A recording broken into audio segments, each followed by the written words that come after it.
রমাজান মোবারক। আসসালামু আলাইকুম। আজকে কলিজা ঠান্ডা করার মতন একটা ব্যানানা জুস করে নেব। অবশ্যই ঘরে থাকা সব কিছু দিয়েই বানাইতে পারবেন, সবার ঘরেই আছে। চলেন যাই আজকে আমি কি দিয়ে আজকে কলার একটা শরবত বানাবো সেটা একটু দেখেন। এখানে কলাগুলা কিন্তু চুন দিয়ে রাখছে, দেখতে পাচ্ছেন। আর একদম ঠান্ডা ঠান্ডা পানি ঢেলে দিলাম। আমার পরিমাণ মতন ওটস, অবশ্যই ওটস ব্যবহার করতে পারেন বা চিরা।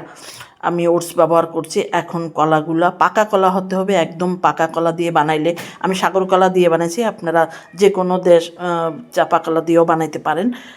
দিয়ে দিলাম কলার পরে আমি এখানে পাউডার দুধ ব্যবহার করছি। অবশ্যই পাউডার দুধ ব্যবহার করবেন। কনডেন্স মিল্ক স্বাদ বাড়াবার জন্য 2 চামচ কনডেন্স মিল্কও দিয়ে দিছি। যদি না থাকলে কোনো অসুবিধা নেই, আপনারা ঘন লিকুইড দুধ দিতে পারেন। 2 চামচ দুধ দেওয়ার পরে আমি আর কি দেব সেটা দেখেন। একটু স্বাদ মতন একটু চিনি না ব্যবহার করলে আপনারা মধু ব্যবহার করতে পারেন। এখানে চিয়া সিডটা আছে, 2 চামচ চিয়া সিড দিয়ে দিলাম। স্বাদ মতন লবণ, মিষ্টির জিনিসে একটু লবণ দিলে খেতে খুব ভালো লাগে, সেজন্য আমি একটু লবণ ব্যবহার করছি। এখন ভালো করে ব্লেন্ড করে ঠান্ডা ঠান্ডা জুস এইরকম ইফতারে কিন্তু আমরা রাখতে পারি। আমাদের খাওয়ার পরে কিন্তু একদম ক্লান্তি দূর হয়ে যাবে। এই 1 গ্লাস জুস খাওয়ার পরে আমাদের আর কিছু না খেলেও চলে এই মুহূর্তে। এরকমের একটা জুস যদি ভালো লাগে অবশ্যই একটা লাইক এবং শেয়ার করে দেবেন, যেন যে বন্ধুরা এখনও